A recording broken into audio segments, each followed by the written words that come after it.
Hello, everyone. I'm Sean Reynolds from Sportsnet, about to be joined by Ken Wiebe from Sportsnet. We're also going to try and get Eric Engels in to talk about everything that happened in Game 3. And boy, oh boy, if you're a Habs fan, I got to think that's a demoralizing loss for you in that situation.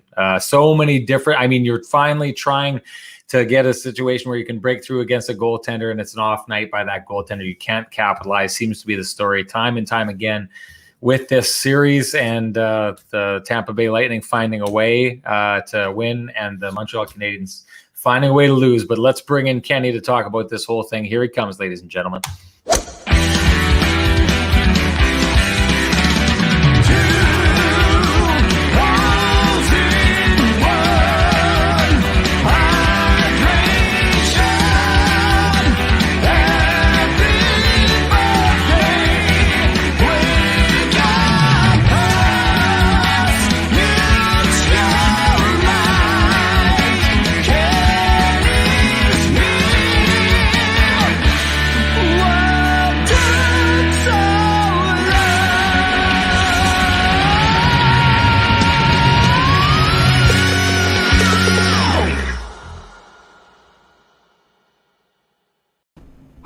Ken, my friend, how are you doing this evening? I am excellent, Sean. Thank you. Other than not being in Montreal alongside at a socially distanced distance, doing great. Thank you. Excellent day. Every day around the Stanley Cup Final is a great day, even when the game doesn't quite live up to what the anticipation was. Socially distanced, what's that? My hits during the pregame. You needed that mask today, my man. You needed it. Yeah, well, I can tell you there was direction from above to make sure that I was wearing a mask today if there was a crowd around. And it was interesting because I did 3 different hits, 2 on Tim and Friends and 1 into the broadcast. The first one, there wasn't really anyone around us, right? We had this kind of wide open space, so I didn't put the mask on. And then all of a sudden you could feel right as Tim was, kind of bringing up that I was going to be on the show, all of a sudden everyone just closed in. And then by the time it went up, it was just, there was people everywhere, right? And they're right on top of you. And it started out with, they'd line up behind me.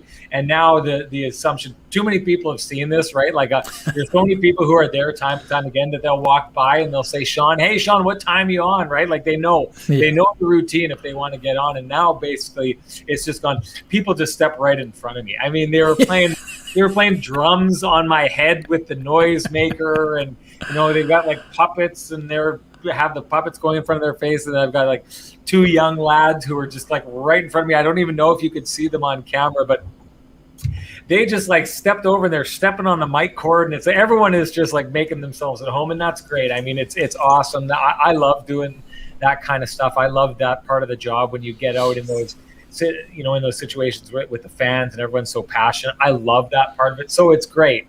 But the whole however, get out of my way. We're happy to have you in the shot, but how about to the side? Well, there was just a couple of times. There was at one point before we'd gone on, and they, because that's the funny part about, when you're dealing with fans, a lot of times they see the camera and a bunch of people there and you there, and they think that you're on. And there was one gentleman who just like walked right in front of me and just stood right in front of me and stared into the camera, right? And it was a good thing we weren't on, but it was like, you can come stand right here, you'll get on. But everybody wants to be on TV, Sean. We know that. Everybody wants to be on TV. It's good. I love the passion, like you said. I'm not complaining. I've got no complaints. I had I got caught that first time and didn't want to get caught again. Anyways, those people out there were doing everything they could to try and affect this series. I love the chant that was happening outside the building. Everyone was chanting "Habs in 6." Habs that was awesome. Confident that they were going to be taking it and making it, 4 straight wins. Clearly, that didn't happen, and that brings us to the game. Let's get into it. What did you see out there, Ken? Yeah, it's certainly interesting. Ray-Ban, we'll come back to this. I'm not going to be aggravated. I just want to know, like, Montreal, Tampa is everyone wants to hit Nikita Kucherov. I mean, but it's not a very easy task. So I don't know that Montreal has necessarily gotten passive against the Tampa Bay Lightning forward specifically. I just think that they're a little bit tougher to hit is what I would say. I do agree that the D-Corps has had some issues in this series. I think Sean and I were just talking about this on one of our Sound On hits on Sportsnet. I think that the taxing minutes and the toll that has been exacted in rolling four defensemen for the most part and sheltering the fifth and sixth guys, rotating them in with the top four defensemen, is catching up to the Montreal Canadiens right now. I think specifically in this game tonight, it caught up to Erik Gustafsson on two occasions, and it certainly caught up to Jeff Petrie. And make no mistake, the Montreal Canadiens do not reach the Stanley Cup Final without the play of those four Clydesdales. But right now, I think the majority of them, if not all of them, have made a critical error in this series that has ended up in the back of the net. Now, that's what happens when you go out against outstanding a team like the Tampa Bay Lightning. But tonight, Jeff Petrie made one long, poorly timed line change, and then his pinch down in the boards led to the 2-on-1 that led to Tyler Johnson's goal. I mean, both of those plays are plays that Jeff Petrie usually doesn't make. Mistakes are going to happen. That's part of hockey. And then Erik Gustafsson, bad turnover on the second Tyler Johnson goal, and back on that same play, he played the 2-on-1 right. He allowed Price to take the shooter, but then didn't actually check the player he was standing right beside. I mean, that's a big-time issue right there. And yes, of course, the puck bounced funny maybe over to Tyler Johnson, but Erik Gustafsson has to have that player. I mean, that's his responsibility. And when it doesn't happen, I mean, we've heard the word opportunistic all series, Sean, but if you keep going to those spots, is it really being opportunistic, or is it actually just sticking to your identity, which is a subject we've talked about this whole series? I mean, there were some great signs for the Montreal Canadiens. However, almost all of the good signs of the game were erased by the two stretches where they gave up the quick strike offense early in periods, which completely shifted the momentum first directly to Tampa and then right back to Tampa after they had made it a 2-1 hockey game on a brilliant goal by Philip Deneau, who I thought really excelled in this game and looked for a shot, was looking to play some offense and not just check Braden Point. But overall, they just didn't have enough going in this hockey game. And you and I talked about it, Sean. I mean, if you score 3 against Andrei Vasilevskiy, you need to win that hockey game, right? Because scoring 4 against him is going to be almost impossible, and the chances of you getting to 5 or 6 are almost negligible. So it'll be interesting to see how the Canadiens responded. I mean, we saw what Brendan Gallagher said. One thing I can guarantee, Sean, is that they won't give up. That's what Brendan Gallagher said. The series, Alex, the series looks like it's over, but I mean, the one thing we've seen from the Canadiens, Phil Deneau said it as well. I mean, this team is quite relentless. I don't think it might be over, but I don't think they're going to roll over. They don't want to, be steamrolled, and they don't want to be swept in this series. So I expect that Montreal will dig deep and play a lot better in Game 4. But you and I touched on it. I mean, they have to play a near flawless game in order to get a victory to cut into this 3-0 deficit. I'll say this and give credit where it's due. Tracy Evans-Burr says Montreal had moments in this game but couldn't sustain them. Tampa jumped on every turnover and scored. That's been the case this entire series. Great point by her. But her first comment about Montreal having their moments and not being able to sustain them, let's give credit where it's due, because what we're saying, Ken, and this is a great point because it dovetails nicely with what you were just saying about how the Canadiens have to be perfect going forward. You got to give Tampa credit because they essentially have been perfect this entire series. Like what the Montreal Canadiens have need to be going forward is what the Tampa Bay Lightning have been. And even in that game, in Game 2, where Montreal played better, they were the better of the two teams. And yeah, there were some big, opportunities and some big scoring chances that were turned away by Andrei Vasilevskiy. But the point was made before here by another one of our viewers. Every time it seems that the Canadiens make a bad play, Tampa is right there and it's in the back of the net. And you have to give them credit for having been so focused and so aware and so ready to engage and to go, that they're able to capitalize on those moments when they happen. Because the Montreal Canadiens, I agree, there's times that, They looked like they could fight their way back into this game. They looked like they could win game 2. They looked like they were surviving the onslaught that Tampa brought in game 1. But in the end, it's come down to it, and Tampa's just gone in the other direction. And here's something else that I was going to talk about this with Eric Engels. Maybe he's going to show up in the show. We didn't end up talking about it in our chat. But the Canadiens' path to victory before this was get 2 goals and you get held in, by Carey Price, and you win those games. And I think they were 11-1 or something like that so far in the playoffs. They were 11-0. Hadn't lost. 2 goals, right? And so that's all it seemed to take for them. But they haven't been able to get the first goal in this series. Tampa has been the team that has gone and got the first goal, but they've also been the team that has dominated that last period, right? So they win tonight, and they get 2 more goals in the final frame. If I'm correct, they've now outscored the Montreal Canadiens 7-0 in the third period. If you are the team that is ensuring that you score first and score last, chances are you're going to win those games. And give Tampa Bay credit. I love this, and we go back. A lot of our audience are Jets fans. Paul Maurice always talks about when you're defending a lead, doing it the right way, not falling into a defensive shell and letting a team come at you wave after wave after wave, but kind of taking it to the other team and not stopping. The Tampa Bay Lightning are great at kind of surviving those waves when they come crashing. But as soon as they get the puck, they're not thinking of flipping it down to the other end of the ice and getting off the ice and letting the next round get beat up on. Every time they get the puck, they're intent on taking the puck down the ice, wasting time, never mind wasting time, getting scoring opportunities, and basically taking every little bit of momentum you have away from you. And I take a look at that. They open things up in the third period of the first game, but in the second and third game, in those third periods, it has been a sleeper hold that they've put the Canadiens into. And give them credit. They can score on you, they can grind you, they can shut you down, and they've shown that they can do all those things in this series with the Montreal Canadiens. Yeah, they really have. And then never mind how deep the roster is. They have the conductor pulling all the strings so very efficiently and effectively in this series. John Cooper, I think, is having a sensational series.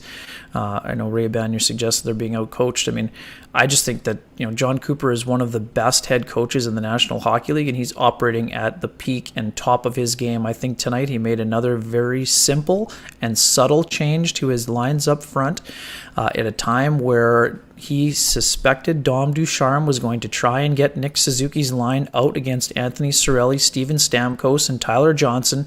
He makes a subtle move, bumping Tyler Johnson back to his natural position of center on the fourth line to give that fourth line a little bit more speed with Matthew Joseph, the Quebecer, coming into the lineup. And then you have the big rig. You got Pat Maroon with those guys. But what they did on that second line was bring up Ross Colton, who's a big and strong guy. He can also skate. He's pretty effective defensively. That line was very good. But also Tyler Johnson, freed up on the fourth line, has a chance to contribute 2 big goals for the Tampa Bay Lightning. And also too, what a moment for Matthew Joseph. I love what our great Sportsnet camera folks caught of Joseph. He spent the entire 65 days in the bubble last year, did not get into a game, but he got in, in game 2, and then he got in game 3 with Killorn being out. And tonight he uses his speed effectively. He plays almost 10 minutes, and he gets his first Stanley Cup playoff point. I think that's just was a fantastic effort, but another really subtle move by John Cooper that really paid some big dividends for him. And then speaking of the coaching, Sean, you and I talked about this. After the icing, what does John Cooper do? He puts Braden Point out on the ice, and Braden Point is the guy supplying the screen, and it's Andre Palat passing the puck across to Jan Ruda for that shot that sneaks his way past Carey Price and gives the Tampa Bay Lightning that early lead. Another great example of coaching on a night where he knew Braden Point would spend the majority of the night going up against Philip Deneau's line. He gets a chance to go and put Braden Point out in that situation against Kotkaniemi. He wins the draw, and it leads directly to the first goal of the game. I thought that John Cooper has done an exceptional job in this series so far, and specifically tonight, he really did another great job of, being on point. I mean, there's no other way to describe it. Yeah.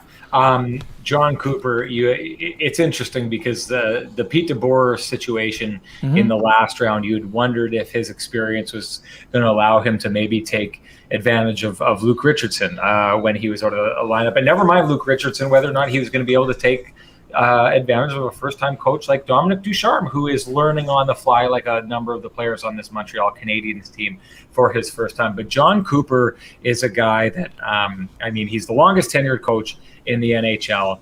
He's another one of these guys, and this happens when you've got like a stacked team, right? Like you think of the 80s Oilers, and Glenn Anderson does not get anywhere near the credit he deserves. He should. For being a hockey player, because because there were so many great guys on that team. And it wasn't until he left the Oilers that you kind of started to realize just this is a beauty.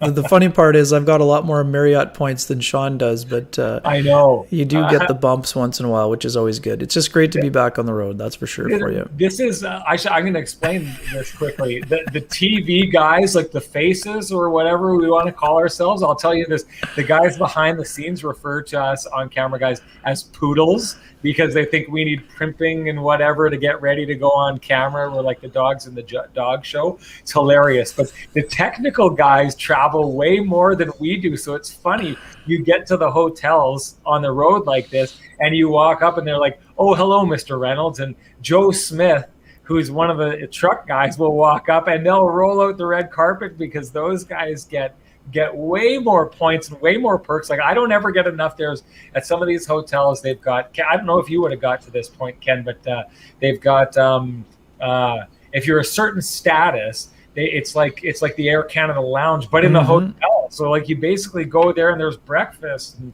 waffles and all of these different things that you want to eat. I only know this because my camera guy from sneaks Toronto you in one time, and it was like that Seinfeld episode where George takes Jerry to the meatpacking plant. That's actually a club on the inside. Sean, I have good news for you. I am lifetime platinum on Marriott from my years of traveling. So whenever we travel together, I will be happy to allow you into the Marriott Club Lounge, concierge lounge. Go. So good news for you. There you go. You're one of those guys, right? You're one of those guys who gets behind the velvet rope while I stand in line and be like, I'm a grinder, buddy. I used to spend, know? Exactly. I used to spend 100+ nights a year on the road, so I will not apologize for status at the hotel. For sure. I also lead the league in 6 a.m. flights, so I mean it's part of the deal, and we love that part of travel, and it's great to see people, having the Sportsnet crew on site and the Hockey Night in Canada crew on site for the game. I know that you were in the building. I mean, let's start there. I know the one thing that a lot of the folks, in our chat room, they wouldn't have been at the game tonight. We'll dissect the rest of the game, but what was it like? I mean, you touched on it outside, but what was the atmosphere like inside the building? And let's just go there and go from there. Well, here, before we do that, there's an official request. So let's do this. Good news. We need to lighten the mood. That's right. I agree. Lighten the mood. Let's take this. And we love hearing Tristan's music, and I haven't played it for a while. We need any excuse to play it. Here we go. Here comes Sean's headband.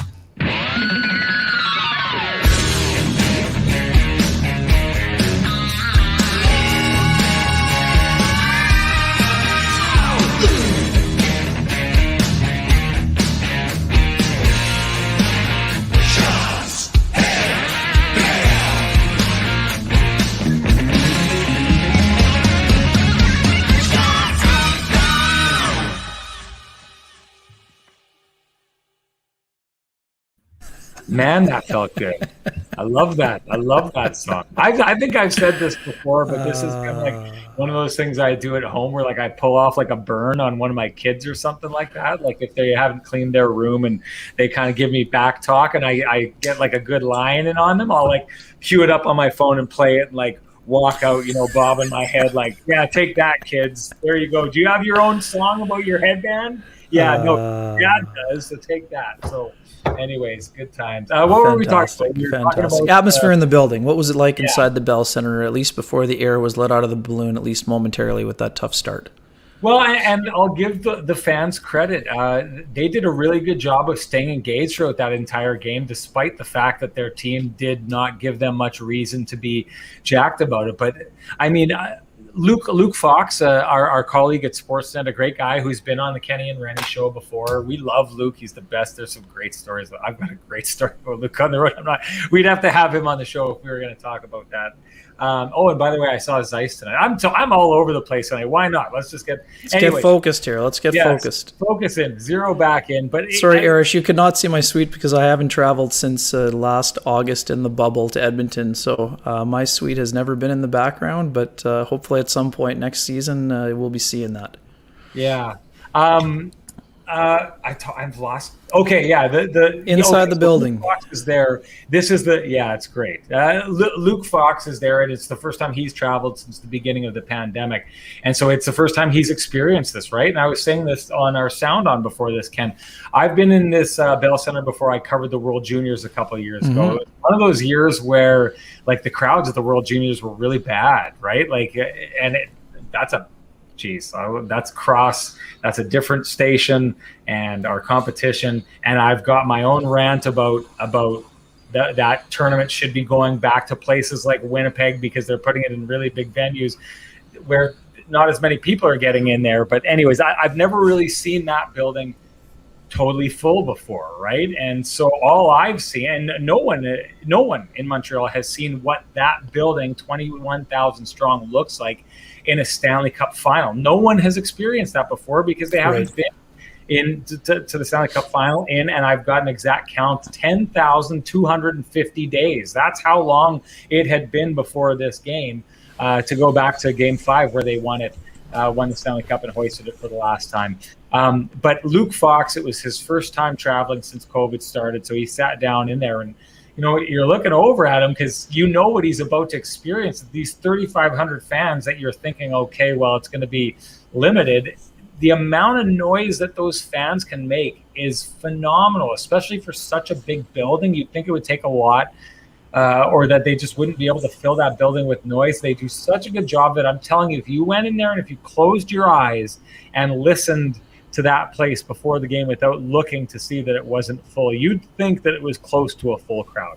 I cannot imagine, and hopefully for the sake of Montreal Canadiens fans in the playoffs in the future, they're going to get that taste that they've been missing out on, because boy, oh boy, 3,500 fans blows you away in that building. 21,000, I don't know that we'd have experienced something like that before, Ken. I always go back, and you'll know this, that moment in 2015 where the Jets go back to the playoffs for the first time. They are down 2-0 in the series, just like tonight, and the energy that Jets fans were throwing towards their team, that warm-up where, on the Jumbotron, they're showing a Jets player and the whole crowd just goes, yay! And then they'd show Corey Perry on the Anaheim Ducks and boo, and it was just this nonstop, yay, boo, yay. It was phenomenal, right? And then when it came out, like I just remember that feeling that you get in your chest when you're in a place that's so loud that it's like vibrating your organs, you know what I mean? That feeling like that, and you're turning and looking to people and, yelling at the person beside you and they can't hear anything you say. Like I'm sure it would be like that because it's close to that with just 3,500 people. So, I mean, what an opportunity missed. And I don't, by saying that, I'm not making any criticisms of the health orders or anything like that. I'm not saying that. I'm just saying the way things have lined up for the Montreal Canadiens to be where they are after so long and to not have an opportunity to pack that building, which has never hosted the Stanley Cup Final before, absolutely something phenomenal. And then you get outside and it's great. It's great fans in this city, great culture, great hockey culture. So I was super fortunate. 2011, last time a Canadian team won a home game in the Stanley Cup Final, I happened to be there for Game 2 in Vancouver when Alex Burrows scored in overtime, and the place went absolutely bonkers. Now, they didn't have a chance to celebrate in Game 7 because they were shut out by the Boston Bruins, but being in the building for that moment was absolutely spectacular, Sean. And the way the city just that crazy buzz in the arena and then outside the arena after was exceptional. I was thinking of you too. I mean, the building was absolutely raw. When Philip Deneau scored to make it a 2-1 game, and they played the goal song, and it just the lights were flashing in and out. I mean, what was that like? I mean, that was must have been one of the highlights of the entire game tonight. Well, since I've been covering Montreal, starting with that Jets series, that before tonight they'd only lost one game at home. Yeah. And that's a big part of it, right? Is that crowd is able to affect you. They get so excited, and I've said this before, and you and I have had debates about this before. I think that, and I've said this before, and I'm going to say it, and maybe some people, I've probably said it on Kenny and Renny before, but maybe some Jets fans are going to get upset at me for saying this, but I do feel that the Vegas Golden Knights, to a degree, broke Bell MTS Place, because I think there was just such a certainty in Jets fans that the Jets were going to win the Cup after they knocked off the Predators in that year. And I think they came out, and how did that first game start against Vegas? They were just rolling over them, scored, was it 4? 65 seconds in, Dustin Byfuglien slap shot after the Mark Scheifele drop pass. And is it 4 goals? I think it was 4-2 in game 1, yeah. I think it was 3 in the first 10 minutes, I think, and then 4. 3 in the first 10 minutes. But they basically, they don't score much after that. But that feeling is that the Jets are going to roll over the Vegas Golden Knights on their way to the Stanley Cup Final and are going to be hoisting the cup. They just felt like not a team of destiny. They just felt dominant that year, right? And then Vegas started taking it away from them, and it felt like it wasn't possible. And I really feel that they stole some mojo from Bell MTS Place that building has never got back. It strikes me in the playoffs as a really, you and I'm going to let you tee off on me. That's okay. I don't want to tee off. We're going to stay on task today. It's okay. I'm totally off task today. Anyway, I feel like they stole the mojo, and I feel like it's been a tentative building ever since. I feel like there's a worry there. St. Louis did it. They came back in game 5 of their series, and you could just kind of tell it's almost like fans in that building were expecting the worst to happen. They're like, what can go wrong now? And that's kind of in the DNA of a Jets fan, right? They went up on the Edmonton Oilers 3-1 in 1990, and then find a way to lose that series. It's in the DNA of a Jets fan, because this has been the script that has rolled out time and time and time again. Anyways, this Montreal Canadiens team has 24 cups, right? Their history is victory, time and time again, and finding a way. So it just seems like in this building, when they scored 2-1 to make it 2-1, that feeling in the building and the looks of the fans was like, this is inevitable. We're going to win this game. We're going to come back. We're going to win this. We're going to win the next one. And we're going to come back and we're going to win this series. There's just all that hope, right? And they do a good job of keeping it. So you're asking what it felt like in that building. It felt almost like they were up 5-1. Right. You know what I mean? Because it just, there's this feeling that 28 years, right? Well, now, boys, here it comes. So yeah, it was really good. Sorry, this is a short conversation. No chance of Jake Allen getting into the net unless it's in relief. Dominic Ducharme should not entertain that chance. Jake Allen hasn't played for a long, long time, and Carey Price is the reason that the Canadiens are here, and he would be the only way that this team can get back in this series. But he's going to need to turn things around. Absolutely, right? Sure, yeah, yes. I don't, that there's been times in those first 2 goals that, they did a great job of taking his eyes away. But to me, those really great goaltenders like he has been throughout the playoffs, that Victor Hedman shot, it goes through him, right? And those are goals that those... Didn't see it though, right? Sorelli he had a perfect time screen. I don't think he saw it. It squeezed through him. He would like to stop it for sure, but... that's more of a screenplay than... but at the other end, Vasilevskiy is leaning around the screen, right? So I totally get it. I wouldn't call that a softie, but it would be one that Price wants to have back for sure. I'm telling you, Connor Hellebuck, had he allowed that goal, would not be okay with allowing that goal, because he would think that it was like for a puck to go through you means that you've had to have created a hole, and he created a hole, and there's been a lot of those holes in this series so far. And even we're talking about that second goal of Tyler Johnson's. I hate that goal if I'm a Montreal Canadiens fan, because 1, it's a turnover, but 2, he just skates straight up, fires a shot on Carey Price that Carey Price just kicks right back to him. And then Tyler Johnson fights through and gets past everyone to get to the rebound. Like, that goal should have never happened. It reminds me of the goal. Where do you want him to kick it, though? It's not a soft goal. I mean, the guy made a good shot. Other than right straight back to the guy who just shot it? Like, was it that? Well, no, Matthew Joseph shot it. Tyler Johnson's the backdoor guy. It goes off the skate. Gustafson has to have Johnson there. I mean, there's no issue. I don't like the rebound. I don't like Gustafson's play at all. There's nothing about that I like. I just thought that was a soft goal. Sure. Like you are never seeing the Montreal Canadiens score that goal in this series because Tampa would never allow that. Tampa would never have allowed that goal to happen because I mean, let's get into this because there's been conversation about it here. And is it Ray-Ban's all about the? I don't agree with Ray-Ban that the Canadiens Clydesdales have not been hitting or not being trying to hit. It always comes down to this idea. We'll have this all the time, Ken. You know, when people are dealing with Connor McDavid, well, why doesn't someone just go out and truck the guy? It's like, well, you go catch him. See how hard it is to catch that guy, right? Like, it's not that these guys don't want to hit someone and they're choosing not to hit. Dominic Ducharme by no means ever went in and sat down Shea Weber and Jeff Petrie and Ben Sherratt and Joel Edmond and said, whatever you do, don't hit Braden Point, right? Like, they would love to get hit on these guys. It's not easy to hit these guys, right?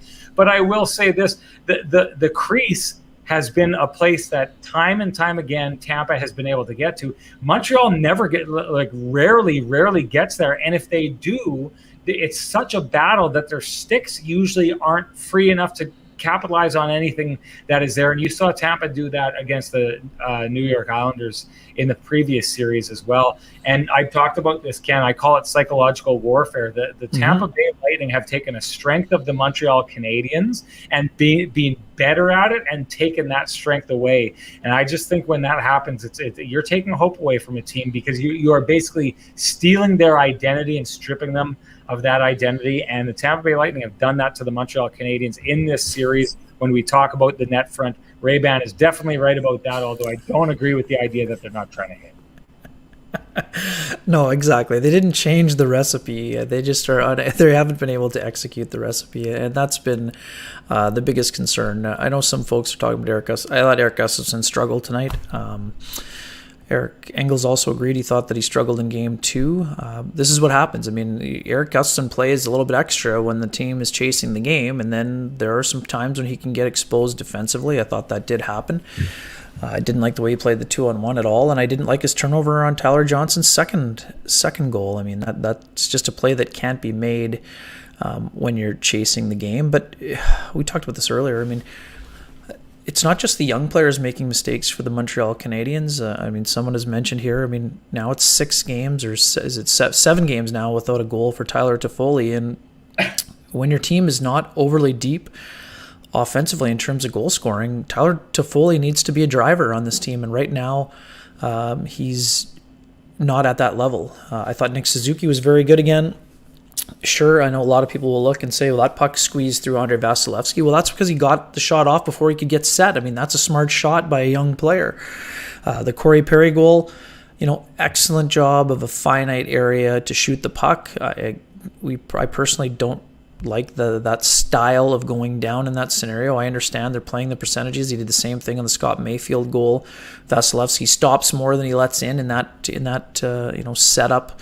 But I want Vasilevskiy to make himself big in that situation rather than, like, when you go down on the one knee, you kind of make yourself small. I know I'm not a goalie expert and I'm not pretending to be one, but that's the second time that a goal like that has snuck past him. So it'll be interesting. I'm very curious to see what we see next from the Montreal Canadiens. Let's dive into that part of the coaching. If you're Dom Ducharme, where do you turn, or what do you want to go to first? Well, let's do coaching. I love this comment by Habs Hurt My Soul. It says Tampa Bay watched how the Sens and Flames played versus them, because those are two teams that gave Montreal a lot of trouble. I'd have to take his word on this because, again, we covered the Jets during the regular season. I didn't dig in enough to the success that had happened there, but I'm going to take this theme of Tampa watching what other teams did to have success against the Montreal Canadiens and employed it in this series, in that what we have seen in the ability. So right now, every single defenseman in this points series, are open, okay, has a point, right? And if you take a look at what happened, the first 2 goals tonight, they're generated from the point. This is exactly the problem that Montreal never got around to solving against the Vegas Golden Knights. And back in that time, Dominic Ducharme essentially said, I mean, this is what I took away from it. You know, you got to give up something. And so this is what we're going to give up. And we think that balance is going to get us through this series. Well, it did in a series where you could score some goals. It's not getting it done in a series where they can't score goals. And also when you're playing a team that can score in tight as well and get to the front of the net the way that they've been able to. To me, the egregious part about this, Ken, is even in situations where you're not where they don't necessarily have guys in front of the net to like bang away at rebounds, what Tampa is doing is they're getting high guys who are just getting into those shooting lanes and taking away Carey Price's eyes, not right in front of him, but just creating traffic along a potential shooting lane. But that's why it's so important then as a team to shut down those shooting lanes. And there doesn't seem to be anywhere near enough aggression by the Habs forwards to get out and stop those pucks from going through. Do you see how hard it is for the Canadiens defensemen to get pucks through to the net? How often do those pucks go absolutely nowhere? Or at the very least, if the Canadiens have a screen set up in front of the net, that top player is not going to allow the shot through from that spot, so that player is going to have to move to get to a new shooting lane. And the shooting lane that he's moving to is one in which there's an unimpeded view for the goaltender. That's why it's important to have that top player on that defenseman trying to either shut down that shot altogether or at least delay it and give your team time to figure things out in front of the net. Tampa is doing that phenomenally, and that's why Andrei Vasilevskiy is basically being able to see everything. How many goals have we seen in this series where Carey Price looks dumbfounded that the puck came on net because he didn't see the shot? It's happened far too many times, and give Tampa Bay credit, give their coaching staff credit. They saw something that Vegas was doing and having success against the Montreal Canadiens, and they just continued it in this series, and it's one of the big reasons they're where they are up 3-0 right now.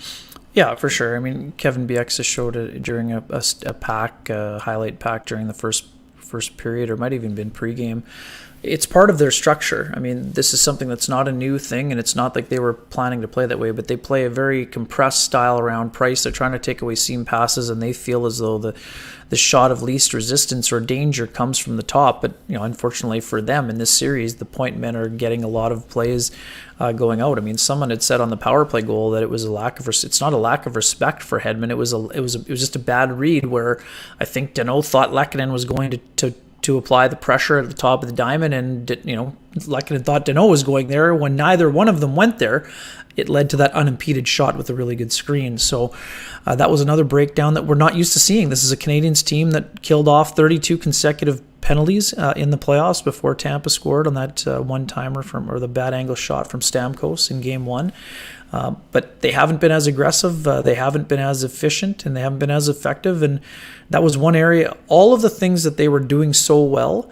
And we can go back to Ray-Ban's point here. Ray-Ban is wondering why they were not more aggressive. So it's tough to be aggressive against Tampa because they have a few more guys that are very effective when it comes to zone entries. So if you go for the aggressive play at the defensive blue line like they had success in those previous 3 rounds, if you miss Nikita Kucherov, it's in the back of the net on a 2-on-1 or on a 2-on-0, like we saw in the bad change where Andre Palat found Kucherov for that goal. So I don't think it's necessarily strategic. I think it's a little bit of a pick your poison situation. And if you're too aggressive, it's in the back of your net. But if you're too tentative, it's also ending up in the back of the net right now as well. So let's turn the tables here. If you're Dom Ducharme, what are you considering changes? I mean, we've talked about the defense a lot. Are you considering Brett Kulak or Romanov for Game 4? Yeah, I mean, I would. I'd be looking for a change at this stage because, quite frankly, that there's been too many mistakes and of a casual nature, right? Like mistakes, yep. Confusion are one thing, lack of effort is another thing, and I think that the Montreal Canadiens have been guilty of a lack of effort far too often in this series, which I don't think we ever would have expected. But Ken, we talked about this, and Scott's with you here. Let me see shots from the point, Price. Yeah, I mean, I've considered this because I did say this, and we made this point in the past talking about that here, Scott, that Andre Vasilevskiy, what I find so fascinating about him is he's big and boring like Connor Hellebuck in the way that he likes to stay kind of staid, but he's got this aggressive nature to him as well, that he gets out and fights in his crease and moves around kind of in a way that I think a lot of the big, boring style goaltenders don't do. He does that outside of, staying within himself. So, definitely you got to give him credit for his ability to fight through. I thought Carey Price, for the most part, has been pretty good at that throughout the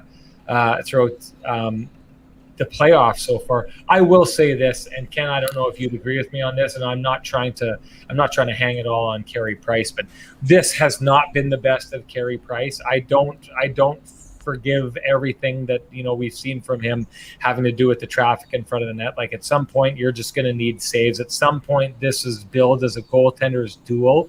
It happened back when they played the Jets in the second round against Connor Hellebuck, and he came and brought everything, looked flawless in that series until that last goal when Logan Stanley lit him up for 2 goals from a long way out. He hasn't looked like a difference maker at any point in this series. I mean, there was, after the first period of game one, I would say I down 2-0. He kept them in the game in game one, I would say, but I know what you're saying. Right, but right now, the best goalie is Vasilevskiy, right? The best goalie in the series has been Vasilevskiy. So the only chance that the Canadiens had would be if the best goalie to this point in the series was Carey Price. That has not been the case. That is not hanging the games on Carey Price. But if the Canadiens want to have any chance of rallying, they need to have the best version of Carey Price. That is their only chance, no doubt about that. I just got to apologize here. One, I'm off task, but two, I'm 25 minutes behind in the chat room. I've already put up most of these up already, man. Let's get it together here. Yeah, somebody said you need to wake up. It's getting close to that point here. Do it, Ken. Sometimes it's what it takes. Sometimes it's what it takes. Sorry, Chris, we dealt with this the other day. That's actually, Montreal is also over the cap this year, so I understand people have some frustration and disappointment, but go back to the show the other night. We discussed this, I think, after game 2, was it? And we said we're not going to get into it again. Game 1. So we talked about it in game 1. There we go. Otherwise, it'll be what gets talked about every single time. We've been here. Chris seemed like, if you're unaware of this, in 2015, when Chicago was able to utilize the loophole, the Tampa Bay Lightning at the Board of Governors meeting asked for the rule to be modified, and they were the only team that supported the removal of the rule. So this isn't a if you can't beat them, join them scenario, but the cap thing is not relevant. It's allowed. The cap they're playing within the rules until the rules get changed. There's no issue here. So carry on. I mean, I think there's a little bit of I think I saw a meme online about it. The whole Jordan where he's sitting with the iPad in his lap, and he says, and I took that personally, right?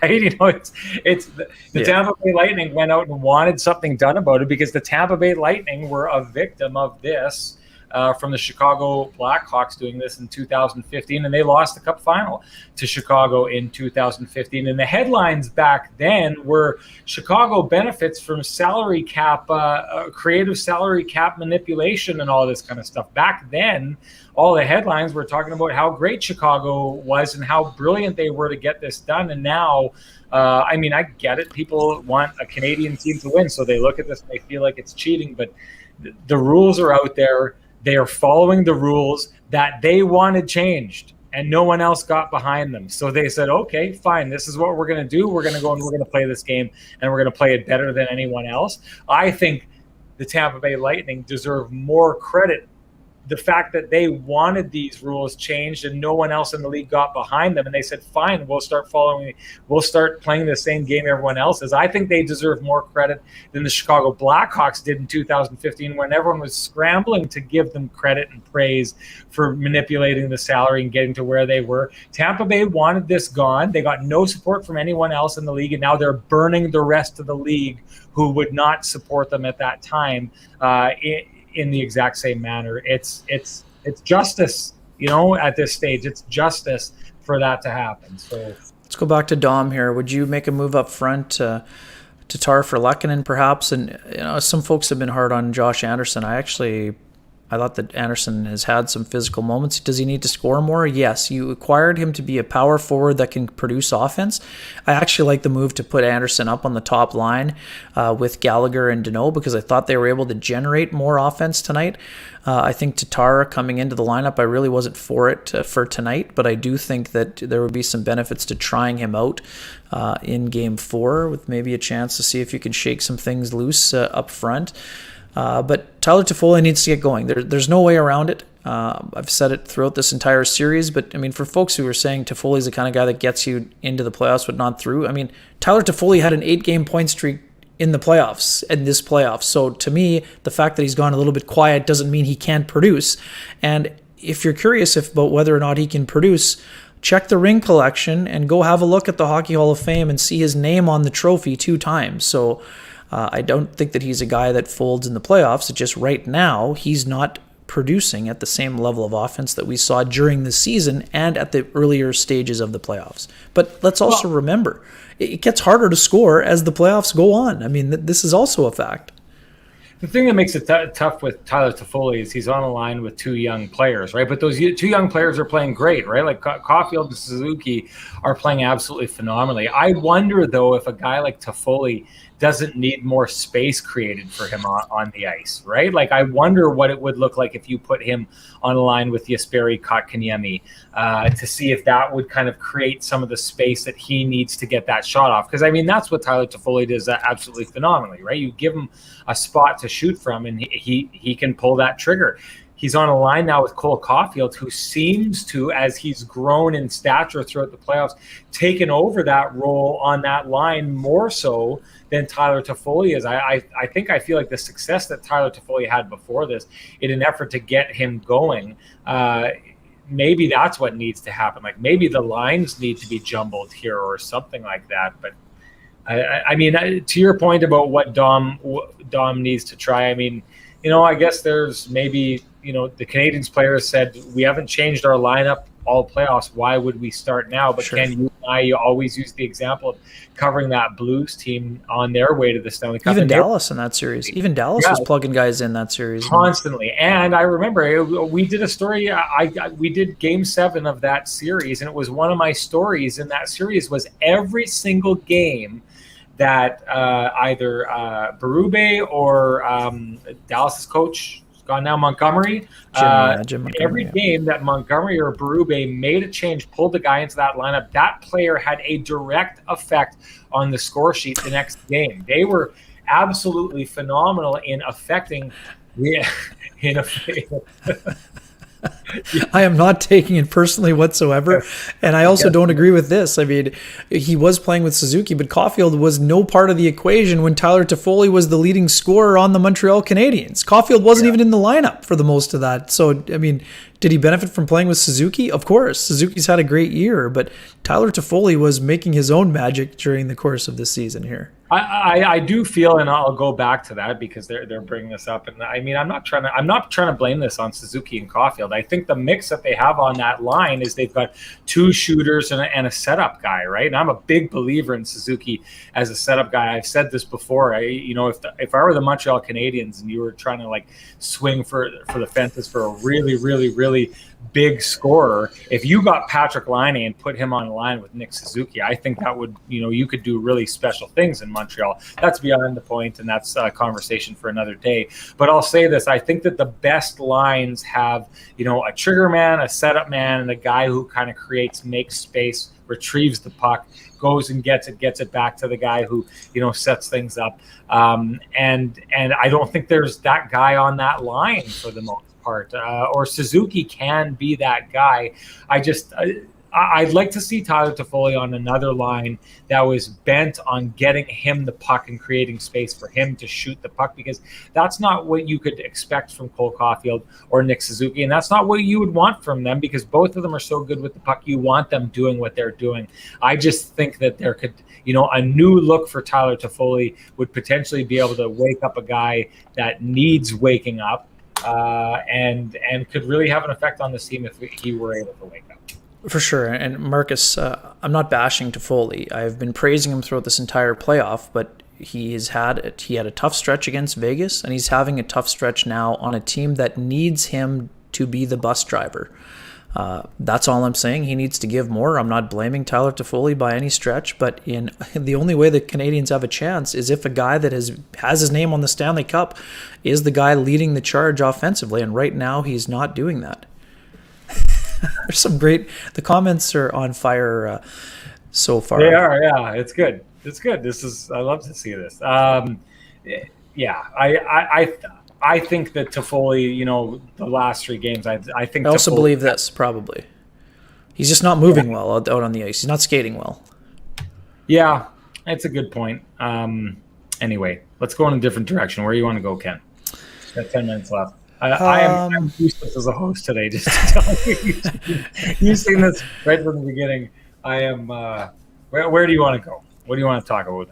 Hope for the Canadiens getting back in this series. Sure. What reasons are there for hope at this stage if you're a Montreal Canadiens fan and you are the Montreal Canadiens? Where do you think that you can most quickly turn around your game to give you an opportunity to win your way back into this series? Yeah, I mean, if I'm the Montreal Canadiens, I feel as though the second game of the series was the template. If you can eliminate the mental errors or the turnovers that ended up in the back of the net, I think there has been some leadership shown throughout the entire course of the playoffs. Now it's simple. For everyone who said tonight was a must-win game, well, that wasn't true. But now there are only must-win games left for the Montreal Canadiens. So all year long, all playoff long, all we've heard about this team that's been through a tough stretch. They went through COVID. They went through an incredibly taxing schedule late in the year. They've had this underdog mentality. They believe in themselves. They will try to rally. You can't win 4 in one night. So all you can do is win 1 and then give yourself a chance to continue your season. So if you're the Montreal Canadiens, the first thing you have to try to do is get the lead. You have not had it in this entire series, and you have not been able to stick to your structure without getting to that point. So to me, that's their first thing. You try to cut out the mistakes that are correctable. Tonight, the other example is Eric Staal shooting the puck over the glass. That's just something that can't happen to a veteran player. Some folks have asked if the veterans are letting the Canadiens down. I wouldn't pin it all on the veterans. Like I said earlier to you, I thought Kotkaniemi had a rough game tonight. He hasn't been he's had a very solid playoff for the most part, but he had a rough go. And young players are going to go through tough times. So are veterans. People are making mistakes. Here's the thing. The tables have been turned on the Montreal Canadiens. They have been forcing every team they played with up to this point to make mistakes and to do things that they do not want to do. Right now, the Tampa Bay Lightning have flipped the script. They're making the kind of mistakes that they had been forcing their opponents into making earlier. They do need to do a better job on the forecheck. And the other thing for me, Sean, we've touched on it about the battle to get to the front.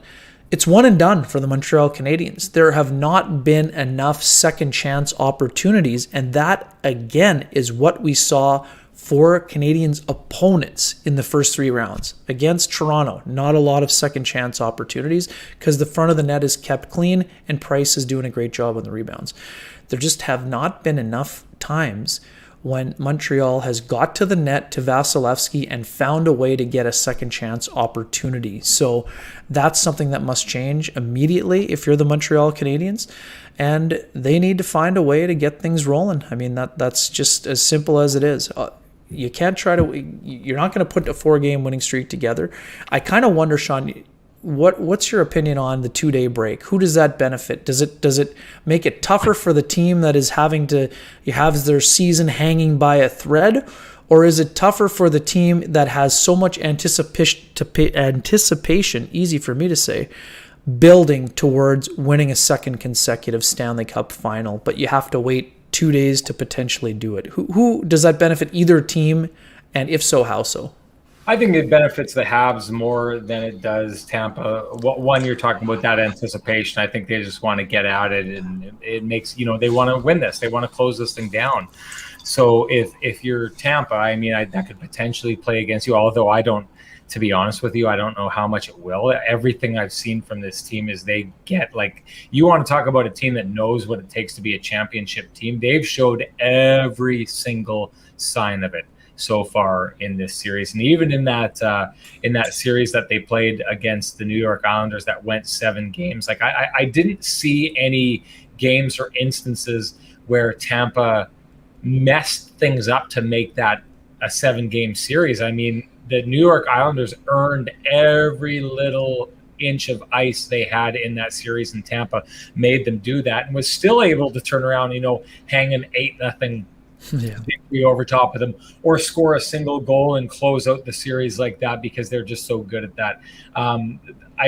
I mean, to be honest, on Tampa's side, I think it's a moot point, because I think Tampa's going to be prepared and ready to play, and shows that in game they're going to do whatever they need to do. I don't think it means that the Canadiens can't win. I think it's beneficial for the Habs in the way that you need these 2 days to build confidence and build a game plan, and kind of like lock it in and get to the point that all of these little mistakes that they keep making kind of get to the heart of why this keeps happening, because it shouldn't be happening. The Montreal Canadiens didn't do this in any of their other series, except maybe early on when they weren't having success against the Toronto Maple Leafs.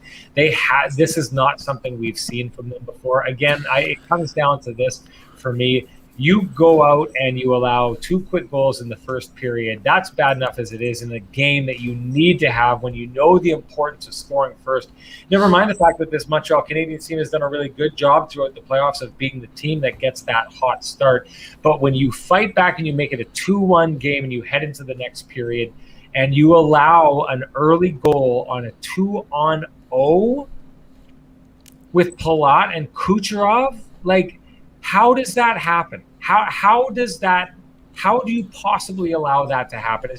It's too big of a mistake to be like an oopsie. This is a complete and total breakdown. There's been far too many of them in this series. Yeah, give credit to the Tampa Bay Lightning for putting the pedal to the metal when they need to. Give credit to John Cooper for having a great game plan. But in the end, I see there's far more Montreal Canadiens shooting themselves in the feet moments in this series than I think there are Tampa Bay Lightning just wearing them down and beating them. This is a series, and it starts, and I'm going to give this rant one last time, Ken. I'll probably do it at the end if they end up losing. Well, maybe not one last time. But to me, the way the Canadiens came out in Game 1 in this series was inexcusable. They spotted the Stanley Cup champs, a team that has not lost back-to-back games since 2 playoffs ago. They spotted them a free game. They didn't show up for the first game of the Stanley Cup Final. And maybe it sounds harsh, and it's easy to say this kind of stuff from the sidelines, but that's what I saw. I saw one team came up, showed up ready to play, and the other team was not at all ready to play, did not have nearly the compete or effort level that they needed in that game. They spotted that game, and right off the bat, that gave Tampa Bay the confidence that they needed in this series. It got them the systems that they wanted to implement down, and the Montreal Canadiens have been chasing and trying to figure out how to find a way to win in this series ever since. It starts there. It was inexcusable. So 2 days allows them at least some time to try and figure out what's been going wrong, that they've had these uncharacteristic mistakes happening over and over and over again. But regardless, I think it's a moot point for Tampa, because I think they're going to come out flying. And I think it's a moot point because, the task is to play, 3, 6, to at least 12 periods of hockey flawless now against a team that hasn't lost back-to-back games and can play whatever kind of game you want. Interesting. Bounces dictate that the Canadiens can't win this series, because you got to think that Tampa's going to get a bounce here or there that's going to put them over top in this series. So, yeah, for sure. Some folks asking about Romanov. I'd love to see him in the lineup. But here's the thing: you don't win 3 rounds and then say, what would be great for our future? Get some guys some experience. It's easy for us to say that. The coaches are coaching to win, and the coaches believe all you have to do is win 4 games. So I would love to see Romanov in the lineup. I think he could help the Canadiens. He's probably the second guy in, though, after Kulak. But I think you could probably do a double swap. We talked about the potential for doing it for Game 3. I mean, you don't want to overreact, but I think that, putting those two in for Merrill and Gustafsson would be fine. I think you can run your top power play with Petrie or Weber. Those guys have had a long history of running the power play.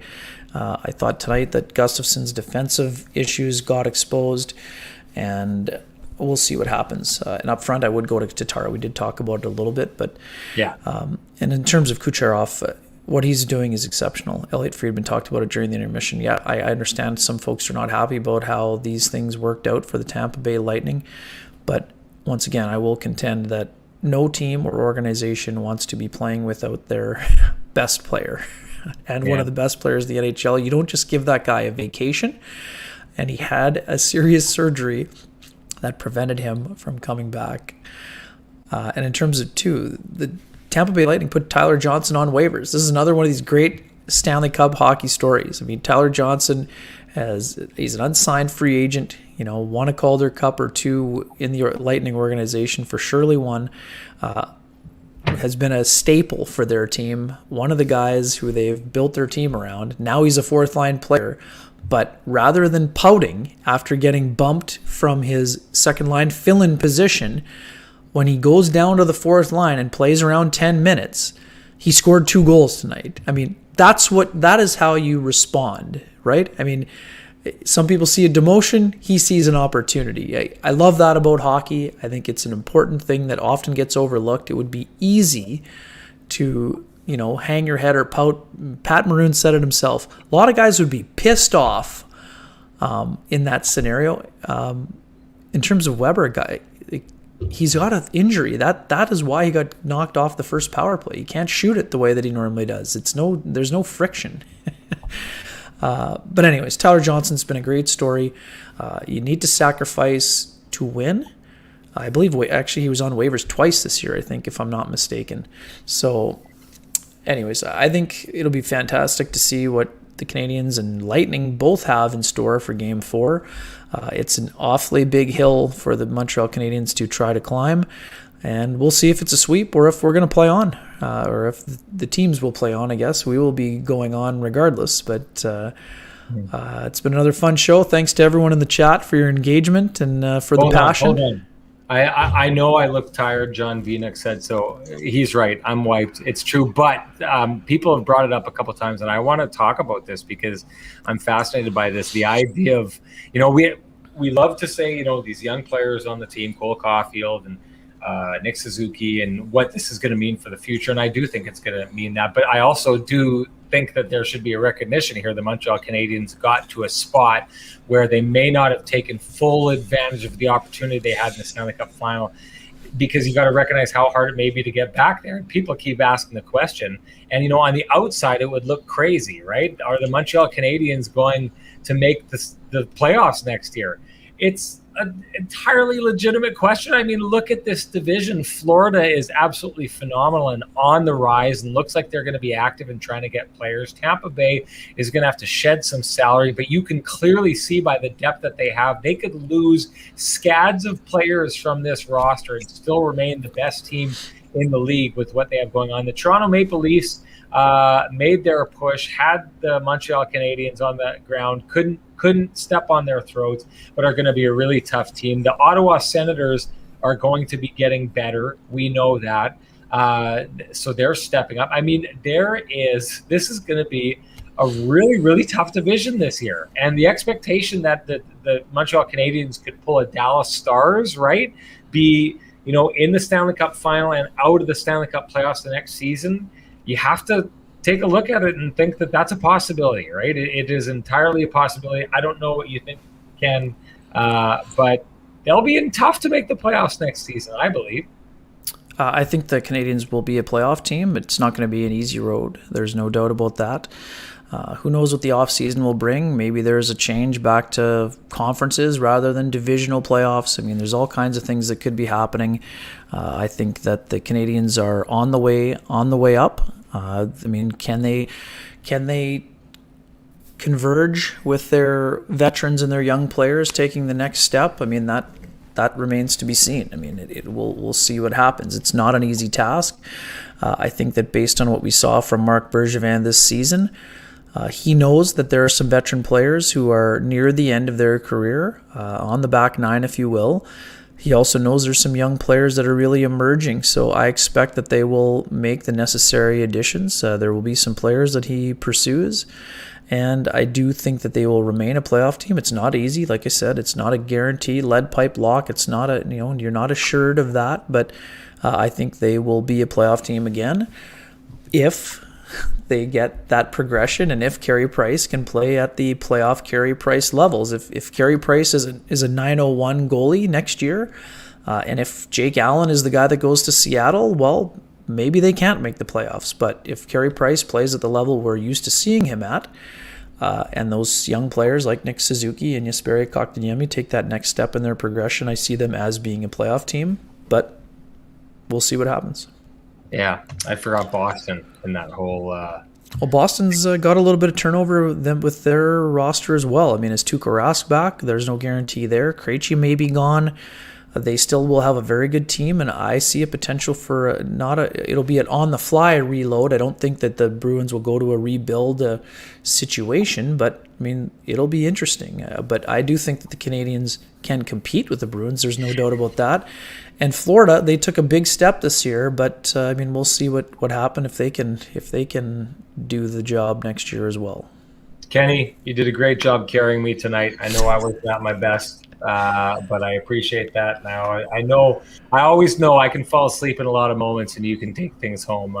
As kind of our chat room, someone had said the chat room was on fire tonight. Funny comments. You were, as always, the secret sauce of this show. We absolutely love interacting with you. Thank you so much for that. We're going to shut it down. We got at least one more show. We'll see if the Canadiens can keep the Kenny and Renny show going a little bit longer. It's been a good run so far. Let's see what they can do. We'll talk to everyone in this space. Come check us out after Game 4 of this Stanley Cup Final. Bye, everyone.